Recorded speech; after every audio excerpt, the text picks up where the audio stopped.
अब बात करेंगे फकुली थाना क्षेत्र की, जहां की एक युवती ने आरोप लगाया है कि उसके साथ दुष्कर्म हुआ है। पुलिस ने हालांकि मामला दर्ज कर दिया है, लेकिन आरोपी की गिरफ्तारी नहीं की गई है। ऐसे में उनका अधिवक्ता एसके झा का भी कहना है कि इस मामले को लेकर उन्होंने मानवाधिकार आयोग, बाल संरक्षण आयोग, सभी लोगों को लिखा है और वह चाहते हैं कि जो युवती है, उसके 2 बच्चे हैं, उनको जो है वो पूरी सुविधा मिले जो सरकार सुविधा मुहैया करा सकती है, क्योंकि इसके बाद युवती को समाज स्वीकार नहीं करेगा। ऐसे में पुलिस को त्वरित कार्रवाई करनी चाहिए और सरकार को जो है युवती को संरक्षण देना चाहिए और उसके बच्चे को भी जो है लालन पालन के लिए व्यवस्था करनी चाहिए। पीछे वो खाना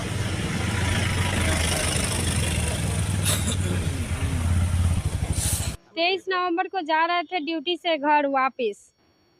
उसके बाद घर से थोड़ा पीछे फकुली थाना में वापस मतलब वहाँ पे गए तो उसके बाद अगला गाड़ी वाला धक्का दे दिया, वो एक 4 व्हीलर वाला मेरा गाड़ी गिर गया उसी जगह, उसी स्थल पे हम भी गिर गए। अगला गाड़ी लगा के आगे आया, उसके बाद आया खेत में धक्का दे दिया। खेत में धक्का देने के बाद मुंह जात के नहर पे ले गया। नहर पे ले जाने के बाद अगला 1 घंटा तक मेरे साथ रेप किया है और मारपीट बुरा तरीका से किया है।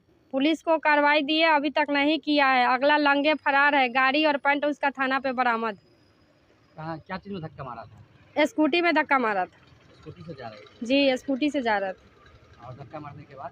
धक्का मारने के बाद अगला ये वही मुंह जात दिया, खेत में धक्का दे दिया। खेत में धक्का देने के बाद नहर पे ले गया हमको। नहर पे ले गया, मेरे साथ 1 से 1.5 घंटा लगभग रेप किया। उसके बाद मारपीट बुरा तरीका से किया। उसके बाद आदमी सब वहाँ पे बरामद हुए। 25 आदमी आए थे, हल्ला किए थे। रमेश आए थे उस जगह, हल्ला किए कि किसका निशा का स्कूटी है।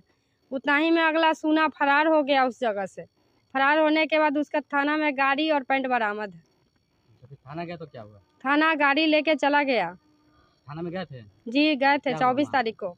उसके बाद थाना पे गए तो वो थाना वाला को बताए तो थाना वाला एप्लीकेशन लिखा, बोला कि इस पे साइन करो। अब क्या किया पता नहीं, क्या एप्लीकेशन लिखा वो भी हमको पता नहीं है।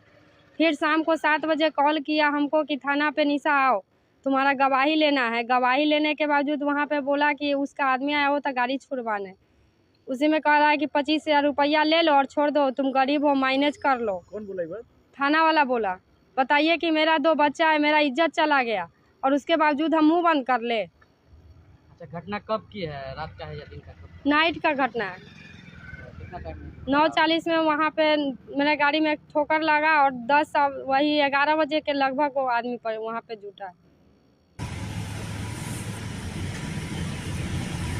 पीछे वो खाना जी, यह मामला काफ़ी गंभीर मामला है और यह घटना घटित हुआ 23/11/2024 को रात्रि के 9:40 बजे में।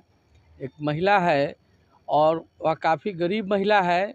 वह किसी ढाबा में काम करके अपने घर वापस लौट रही थी। इसी दरमियान रास्ते में जो कांड के अभियुक्त हैं उनके द्वारा इस महिला को बलात्कार करने का जो प्रयास किया गया, जैसा कि FIR में लिखा हुआ है।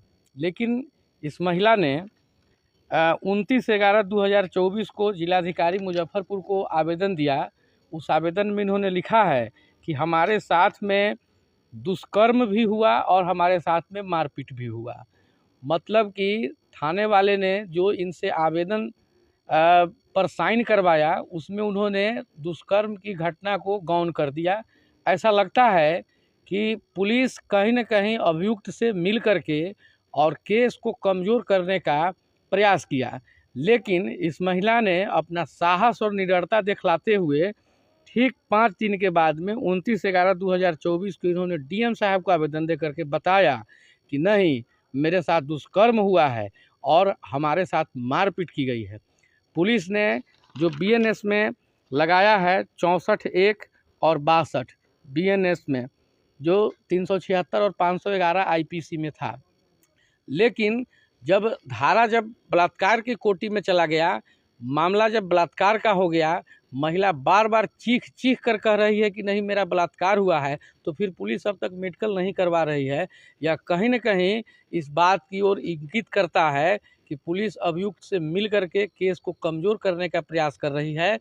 राष्ट्रीय मानवाधिकार आयोग नई दिल्ली, राज्य मानवाधिकार आयोग पटना और राष्ट्रीय महिला आयोग नई दिल्ली को हमने भेजा है पत्र आवेदन, और 2 अलग अलग हमने उसमें रीट दाखिल किया है कि आयोग पुलिस प्रशासन से शोकॉज करे और पुलिस प्रशासन की नेग्लिजेंसी को देखे और इस महिला की अविलंब मेडिकल हो, क्योंकि मेडिकल के लिए अगर महिला कर रही है तो इसका मेडिकल होना अनिवार्य है। साथ ही साथ हम बाल अधिकार संरक्षण आयोग को भी हमने एक आवेदन दिया है कि इनके 2 छोटे छोटे बच्चे हैं, उन दोनों छोटे छोटे बच्चों को पुनर्वास की व्यवस्था करे सरकार, पढ़ाई लिखाई की व्यवस्था करे सरकार।